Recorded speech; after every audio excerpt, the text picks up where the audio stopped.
for every opportunity. Okay, welcome. I would like to appreciate every person and every student, every learner that is watching this video. But first, if you have not subscribed to my channel, ensure that you subscribe and you share. Feel much welcome to this session. I'll still look at An Artist of the Floating World by Kazuo Ishiguro. As you all know, this is an optional novel that replaced the book we call The Pearl by John Steinbeck.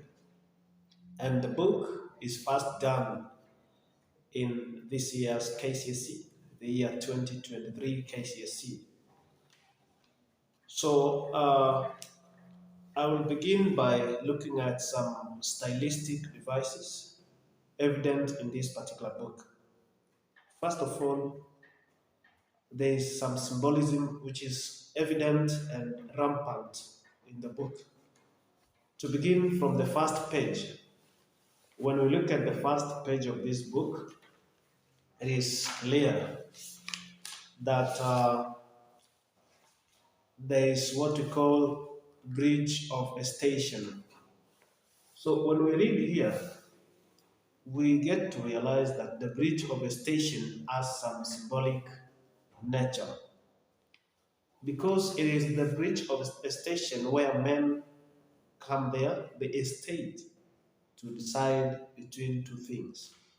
They decide between going for a night drinking or going back into their houses for their wives. So it's a bridge that makes people to come at the estate before they decide on whether to go for drinking or to go back to their houses for their wives and so on. In addition, we get to also note that Masuji Ono also comes to a state in the bridge of a station, thinking of the old pleasure district and the association with the changes that are coming up in this particular area. So in this bridge of a station, Ono has some attachment to the old district and a lost command, or what we call, it loses his communal attachment uh, with the old district as these changes occur. So men also come, as we have said, to also decide between the two. And that is also clear as what Masuji Ono does while on the bridge of a station. He has to think of the old pleasure district. He has to think of the new changes that are coming up. And when he has the full view of that progress that is evident in the city. So we also get to notice that when I look at this page, I will read the first paragraph briefly. That if on a sunny day you climb the steep path leading up from the little wooden bridge, still referred to around here as the bridge of a station, you will not have to walk far before the roof of my house becomes visible between the tops of two ginkgo trees. Even if it did not occupy such a commanding position on the hill, the house would still stand out from all others nearby. So that as you come up the path, you may find yourself wondering what sort of wealthy man owns it. So there's another stylistic device evident here. that apart from the bridge of the station, there is some vivid description that is evident that Ono's building, the one that he gets from his predecessor, as he describes his predecessor, that is Akira Sugimura. And as we are told that the house is sold 1 year after Sugimura's death, that the two gray-haired daughters of Masuji Ono are the ones who come to Ono's place with an envelope which indicates the terms for the sale of that house. So this house is vividly described that as you climb the bridge of a station, the view of that house can make you a state. And you can ask yourself, which wealth man owns it? From its appearance, from the way it looks like in the entire city, it is a very attractive house. So it's vividly described here. Also, the appearance of that place is also vividly described as the place seems to be so beautiful and natural as it is, according to this description. So this house is also described as having a commanding position and stands out. It stands out from all others nearby, all other houses nearby. So it stands out. It is totally different from the rest as it is described here. So there is also another flashback that we get to realize in this particular uh, book. When we look at page 2 of this book, Masuji Ono seems to recall, he recalls on how some years back, his wife convinces him about buying a new house. And he responds on how it's good for them to plan for not only for their settlement, not only for their retirement, but for their daughter's marriage prospects. Their daughter's marriage prospects is one that contributes to their plan to buy a new house. So he recalls when the wife reminds him of buying a new house. That is a flashback. And the life that they lived with the wife even before he dies at the war or during the war. Yeah, so it's clear and evident here. So this house being described as having a commanding view. This also uh, could be a personification kind of, because having a commanding view, that the house can command a person to look at it in such a way that there is what we call exaggeration or hyperbole, that the house can command you to have its view just because of how good it is. Yes. So as we go by, there is also some symbolism that uh, we see evident in this particular book. So there are some terms here which show some symbolism, like the cowboys. Cowboys is symbolic, and it symbolizes the American culture and power. So this particular word or term becomes evident as Ichiro, that is Ono's grandson, tries to emulate this alien culture. And this hurts Ono very bad. The way he tries to stop Ichiro from emulating the alien culture, especially when he tries to behave like cowboys. And the way he shows his much interest on the movies. Yeah. So uh, the alien culture, the America's alien culture, uh, shows how America invades or it empowers Japan and Ono has an interest of ensuring that Japan gets its independence and also lives its own life as well as innovations and culture. They need to develop as a nation, not just borrowing culture from other countries. They need to renew their way of life as Japan. And that's why they don't want to associate themselves with some foreign cultures, which may bring some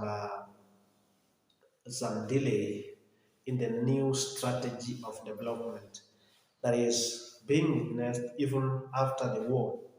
But these people are highly developing when the new buildings come up, when the new roads are under construction, and so on. All these things make Japan to see things as different, even after the shambles experience during the war. So there is another word which shows symbolism, and that is sake. Sake is a type of a drink, which is a wine. It's a wine made from rice. And this one is mentioned by Masuji Ono when he wants to give this wine to his grandson Ichiro.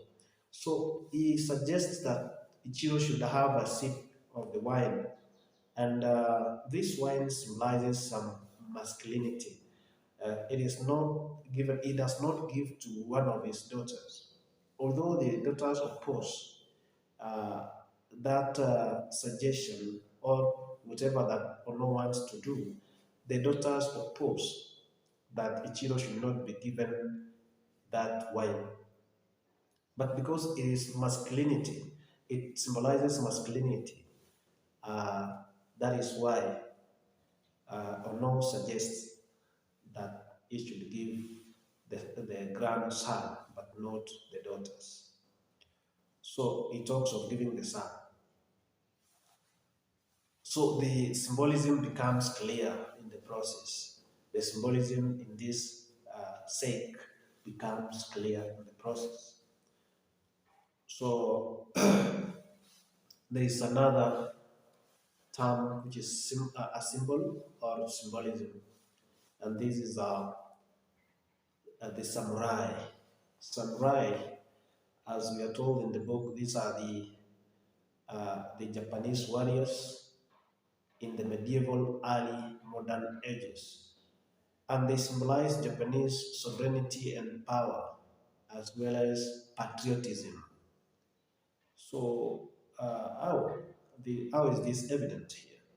So, when we look at Ono's view, he recalls of samurai version of independence in Japan, as well as how everything goes on during the war. So I think I'll look at uh, other symbolism as well as other stylistic devices as time goes by. Yeah, I will now look at the next item that I was to look at, and it's the family of Masuji Ono, the narrator of this book. I will look at the characterization in this particular family. So to begin with, Masuji Ono as the the novel's protagonist and narrator of this book, is aging and also retired artist in post-war Japan. He has a mysterious past that he reveals in pieces during the narration of this particular book. So he's a husband to Michiko that dies during the war, and also a father to uh, the two daughters, that is Setsuko, the first-born daughter, as well as Noriko, the second-born daughter. We also have the son who dies during the war, that is Kenji. So, in addition, there is a grandson. The grandson by the name Ichiro, that is the youngest son to Setsuko. So, looking at this, we get to realize that Masuji Ono is a symbolic figure in Japan's development as well as changes that occur, especially when they fight against any uh, opposing and rivals views from other culture, that is especially the US culture that derails their progress. Masuji plays a crucial role in this when he brings forth his views as well as his concerns for the progress of Japan at large. So it's evident in the entire book as that goes on the way it is. So the second character in Masuji Ono's family is Setsuko. And Setsuko is actually Masuji's older daughter, and she's married. In the onset of the book, as the book begins, we are introduced to a married daughter, and that is Setsuko, and she lives in a different town from the one Masuji Ono lives, with a husband as well as the son, Ichiro. So she is, when you look at her, she is strong-willed and uptight, influential to her father's decisions. She is the one who, who influences her father, even encourages her father to do some renovation in preparation for Noriko's marriage negotiations that are yet to take place. So she has to come home and influence or negotiate to the father concerning the progress of the new uh, the apartment that they are living in, so that it can be renovated in preparation for the marriage negotiations for Noriko. So she seems to be influential, that Masuji Ono can hear whatever she says, and they seem to be equals when it comes to this family. They live like equals. That is Masuji Ono and Setsuko, just because she's the firstborn and also having uh, a stern decision when it comes to whatever she has uh, to inform her father. So we are also looking at another character here in this family, and this is Noriko. Noriko is Ono's younger daughter, as we are told, the one whose first marriage negotiation with the Miyake family fails under mysterious circumstances, as we are told. And that one shocks the entire family as well as the friends to this family. So when we look at Noriko, she seems to be spontaneous and bold than Setsuko. She's spontaneous and bold as compared to uh, older sister, that is Setsuko. So she loves children. We can even see the way she plays with Ichiro, the way she goes out with Ichiro, and also keeps on doing things together, especially when they're in the house. So she is a lover to children. So there is this grandson that we call Ichiro. It's also another character that we have to look at in this particular family.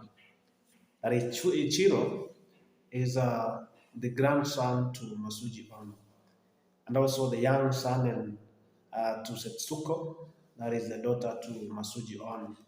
So this particular boy is more or less typical energetic child. Even when we look at the way he plays the piano in the house, the way he acts some movies in the house, according to what he watches, he has to act them in the house. He has to disturb the grandfather here and there. So he provides comic relief over the course of the novel. And he resembles Ono's dead son, Kenji. This becomes evident when uh, Masuji On has that view that this grandson resembles, it's in a flashback that he recalls his son Kenji, who dies during the war, that this son resembles the grandson Ichiro. So it's very evident here, and it's even clear. So I have started by looking at this particular family, the family of the main character Masuji On. And looking at this family, it's the family that plays a crucial role in the development of this particular book, as well as the Japan's change in the economy, as well as the change in terms of the other's view, which brings uh, the complete change in Japan. Thank you for your participation. Remember to subscribe and share, and also like and comment. Thank you so much.